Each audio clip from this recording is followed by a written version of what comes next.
Joy, it is not about, it is within. It is inherent, it is empowerment, it is telling our truths and amplifying each other's voices. The Song of Human Rights is a shared journey to a more just world. It brings joy and dignity in order to evoke change, a beacon to remind us that we are all connected.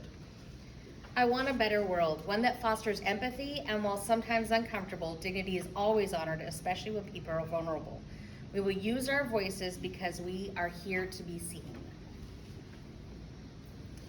Our voices, the collective perspective of education, of the human element, the coalition, metacognition of shared responsibility, the inseparability of equity. I see you. All people want to be is human.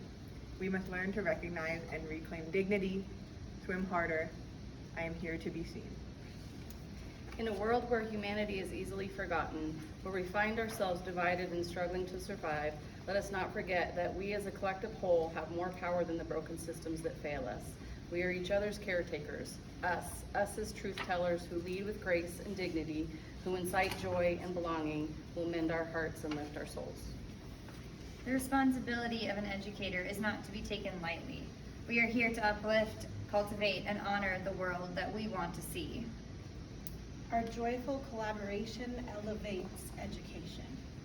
Everyone's dignity deserves to be honored. It's hard to be heard in a room of loud voices, but we can do it. Silence is worse. If not us, then who?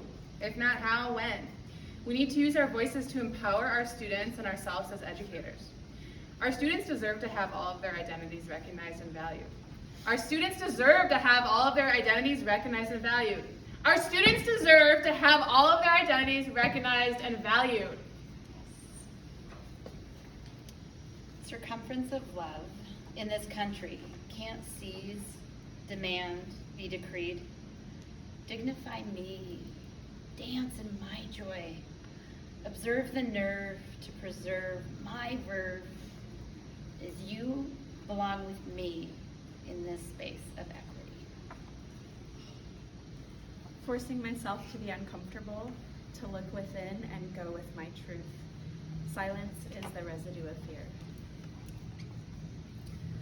I will be brave against structures that want my silence, because every child deserves to be seen.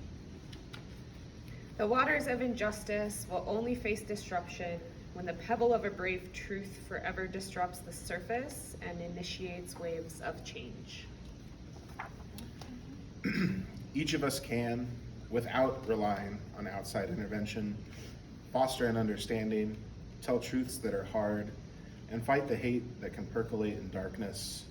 We all belong, we all have dignity. We must make space for ourselves and our siblings. It is time my still small voice is heard, because silence is the residue of fear. It is time our still small voices become a joyful choir, demanding to be heard, to be seen, and to be celebrated. Dignity is valuable, but is also fragile. It can be easily injured or wounded. Trying to restore dignity to a relationship is different from demanding respect from everyone. When my voice is unsure or dangerous and may not always fit in,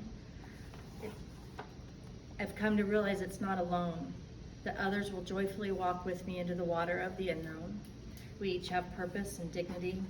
We foster the equity and acceptance of each other, and therefore with our kids. So with the fellows, my voice belongs.